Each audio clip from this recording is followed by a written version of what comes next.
Housework is your job as the daughter-in-law, isn't it? Why do I have to clean? Don't get spoiled just because we live together.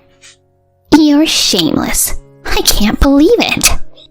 I need you to vacuum.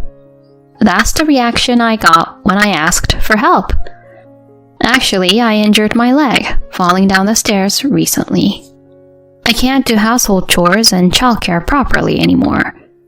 My mother-in-law said she would help me. So, I took her up on her offer and we started living together recently. That's when the strain on my leg increased. I asked my mother-in-law to vacuum for me, but she refused with a very clear frown on her face. But it hasn't fully healed yet. I hope you could help a little, Mom. You say it's not fully healed, but you can move just fine now. It's not like you can't do it. It's because you keep depending on others that your recovery is slow. Saying that, my mother-in-law refused to help. I sighed and thought I would just do it myself. Sighing so conspicuously, you're quite a disrespectful daughter-in-law. Didn't I take care of you a lot when you were injured? You forget the favors people do for you as soon as you feel a little better.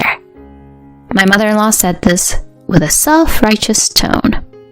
She used to be so kind before we started living together, but as soon as we started living together, she stopped helping with anything. She even started making sarcastic remarks. I never knew she could be like this. I felt disheartened, but slowly began to vacuum the whole house. My mother-in-law shouted, "It's so noisy," at me several times, but I pretended not to hear.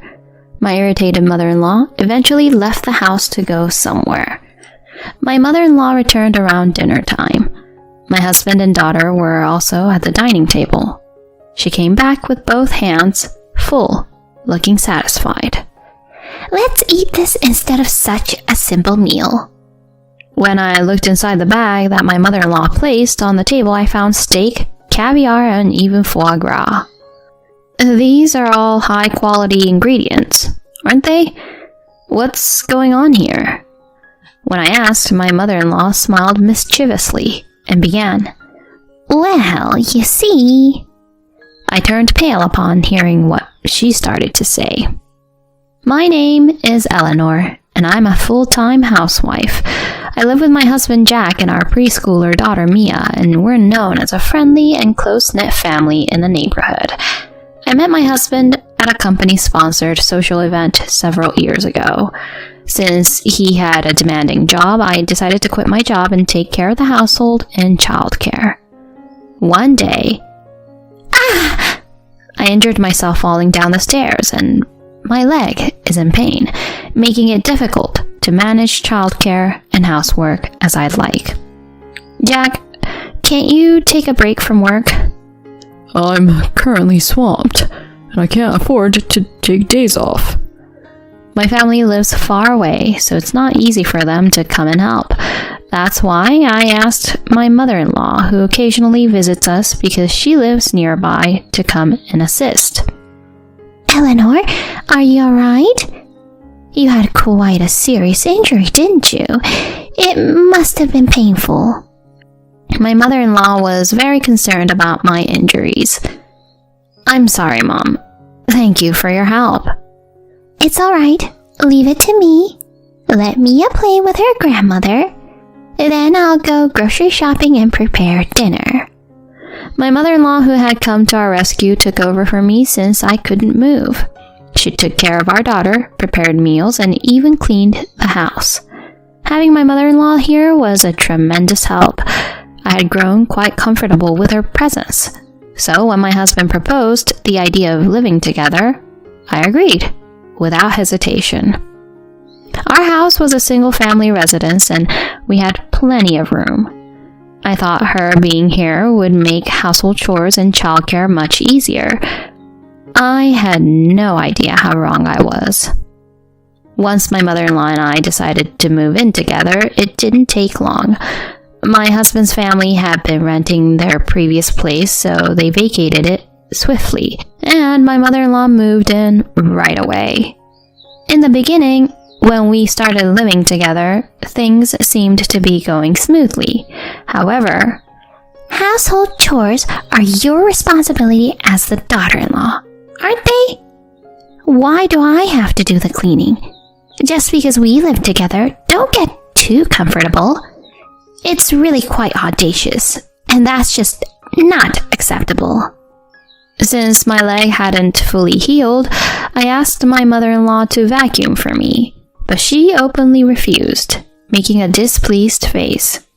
I couldn't help but feel exasperated. But I'm still not completely healed. Mom, can you please help a little?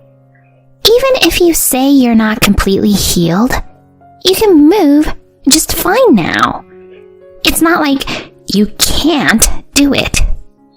It's because you keep depending on others, like this, that your recovery is slow.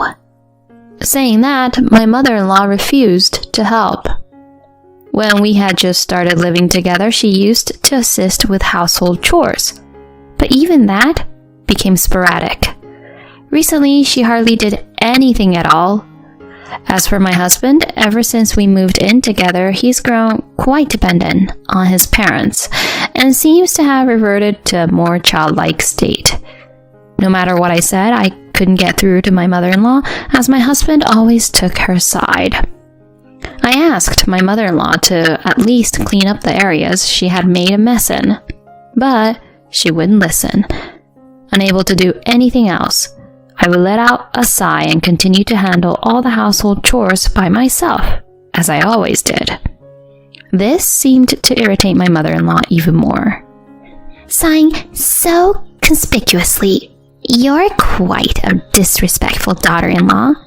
Didn't I take care of you a lot when you were injured? You forget the favors people do for you as soon as you feel a little better. My mother-in-law was known for her habit of acting superior and playing up her past kindness. But ever since we started living together, she stopped helping with anything.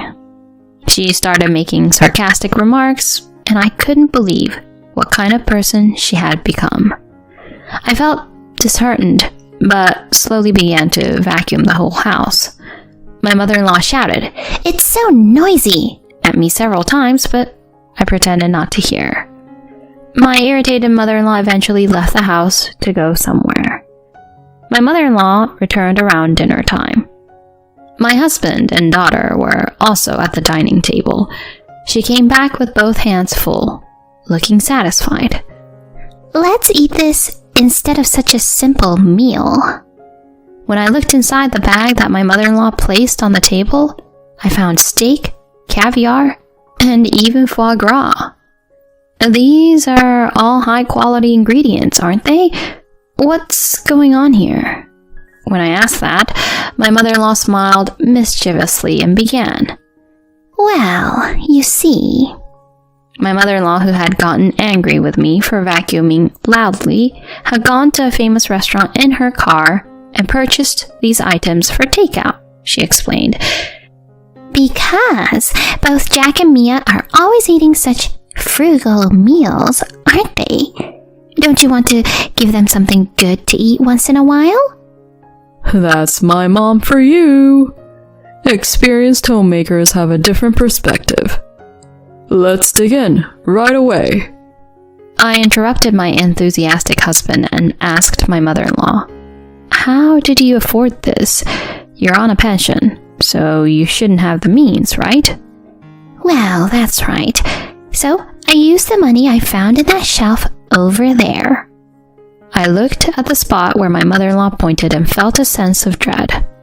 I hurriedly opened the shelf and checked the envelope inside, but there wasn't a single dollar left. "Mom, this is our food budget for this month. Using it without permission is like stealing." "Putting money in such a conspicuous place is the wrong thing to do, you know.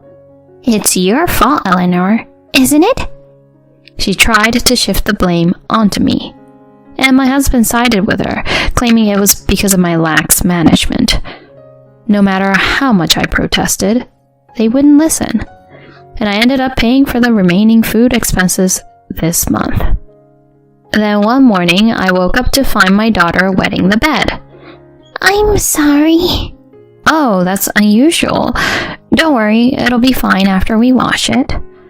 My daughter had finished her toilet training, and she would wake us up when she needed to use the bathroom at night. So I found it unusual. I thought that occasional bedwetting was normal for her age, but my mother-in-law and husband scolded her for it. Mia, what are you doing? Bedwetting is such a shameful thing. Oh no, Mia's pajamas and sheets are all wet. Don't come near, it smells. Mia was left in tears by their cold words. It was such a cruel thing to say to young Mia. Such comments about the smell were definitely not something a father should say. I comforted our crying daughter, but my mother-in-law interjected. Spoiling her like this from a young age isn't good. Despite her words, Mia's bedwetting issue persisted. She continued wetting her bedding multiple times. I wondered if there might be an illness. I became anxious and took her to several hospitals, but there was no sign of illness, and the cause remained unknown. It's strange because she doesn't wet the bed or have accidents at kindergarten. I thought maybe I should consult with her teacher next time. As I was contemplating this, the teacher called me in the following day, saying something seemed off with our daughter, and that it would be best if I came in to discuss it. Mia, what's wrong? With a face on the verge of tears, our daughter looked at the teacher and, prompted by her, began to speak hesitantly. Mom, you see, it's about Grandma. In summary, her simple words conveyed the following story. Before we started living together, my mother-in-law had come over to visit while I was out. During that time, my husband and my mother-in-law were discussing proposing the idea of us all living together. She happened to overhear their conversation from the top of the stairs. I had indeed fallen and gotten injured while coming down the stairs, and the cause was that the mat on the stairs had been changed to one with longer fibers, making it more slippery. I see. Mia's bedwetting was rooted in the anxiety she felt after hearing about that plan. Why didn't you tell Mom right away? Mia, while crying, replied, Because if I told Mom, she would suffer more. Grandma told me not to say anything when she found out. Upon hearing that my daughter had been threatened by my mother-in-law, I trembled with anger and held my crying daughter tightly. It was tough for you, wasn't it? You don't have to worry anymore. Mom won't give up, okay? I comforted her like that. I couldn't forgive Mia being threatened and even causing me harm. I guess they intended to take advantage of me when we started living together, but I won't let that happen. Just watch, I'll give it back double. From then on, I squeezed in some exercise between household chores, and my body gradually improved after my injury healed. My mother-in-law continued to do nothing, but because she kept pushing housework onto me, I could somewhat move at my own pace, which made it easier to find time. I also set up recording devices throughout the house that I had bought at an electronics store. Around that time, my husband was coming home late frequently, and my mother-in-law often claimed she was going shopping. So it was easy to set up the devices. Unaware of these actions, my mother-in-law continued to exploit me. Then one day, she asked me to make a reservation at a popular restaurant and said she and my husband were going there alone. My husband and mother-in-law went to that restaurant all as planned. I seized the opportunity. I contacted someone to take care of my daughter temporarily during the weekend. And then... This restaurant is delicious, isn't it? I'm so lucky to be here with my kind son. I'm just being a dutiful son, right? It's not easy to get a reservation here, you know. The room is spacious and Eleanor comes in handy once in a while. As the two of them were enjoying their course meal in a private room, suddenly the door swung open and a couple appeared. Upon seeing these individuals, my husband's eyes widened and he became flustered. Mr. Davis, why are you here? It's been a while, Jack. Mr. Davis, are you sure you're not in the wrong room? It's not a mistake, I interjected from behind, and behind me a middle-aged woman with a lawyer's badge followed. Eleanor, what's going on? Today, Mr. and Mrs. Davis are here with their lawyer, so I reserved a private room for 6. My matter-of-fact statement seemed entirely natural. Both my husband and mother-in-law appeared bewildered, glancing around in confusion. Mr. Davis was a senior colleague at my husband's company and had even organized the mixer when my husband and I first met. Why would you do such a thing? Because you were cheating with Mr. Davis's wife, Chloe. His senior colleague's wife, Chloe, standing beside her husband, turned pale and looked like she might faint at any moment. My husband also quickly changed his complexion.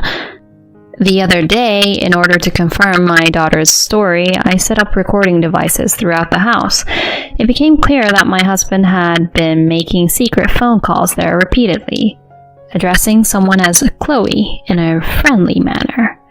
I had heard that name before, but it turned out to be his senior colleague's wife. I remembered it because I attended his senior colleague's wedding last year with my husband. I took the senior colleague's contact information from my husband's phone and contacted him to confess about the affair. It appears that his senior colleague also suspected his wife of having an affair, so we decided to work together. It's a misunderstanding. I wasn't really having an affair. Oh, there's no need for excuses. We already have testimony from the wife. Upon hearing this, my husband was taken aback, saying, His eyes widened, and he was left speechless. Truth be told, the day before I had called his senior colleague's wife to meet.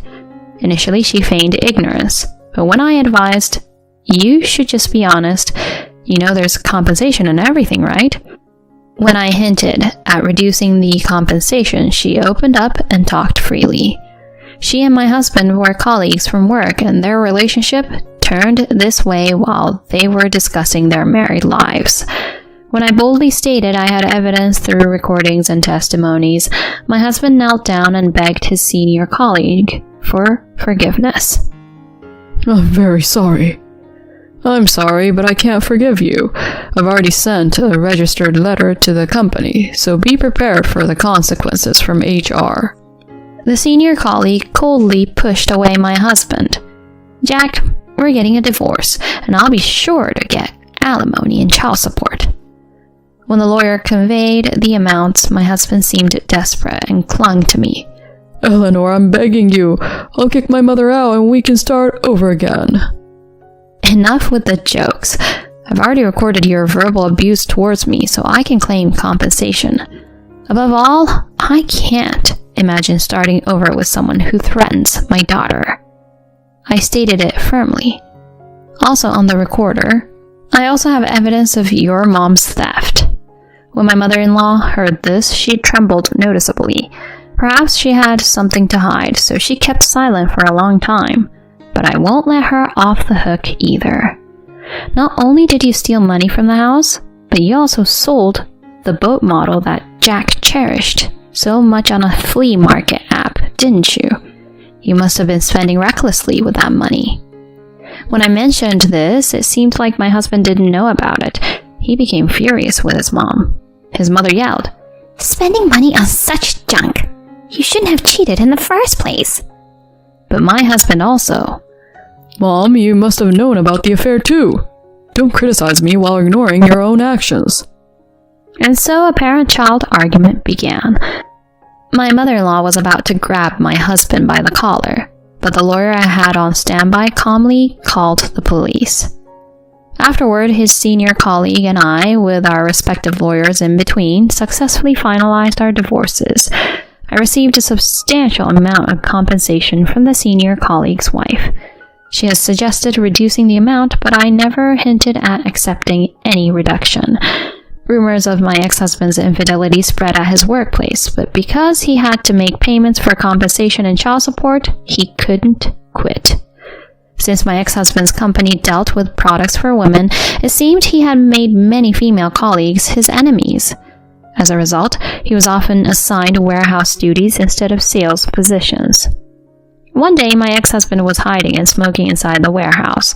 The supervisor called out to check if anyone was there, but my ex-husband, who didn't want to get caught, stayed silent and ended up being locked inside the warehouse for the day. No matter how much he pounded, the soundproofing prevented his cries from being heard.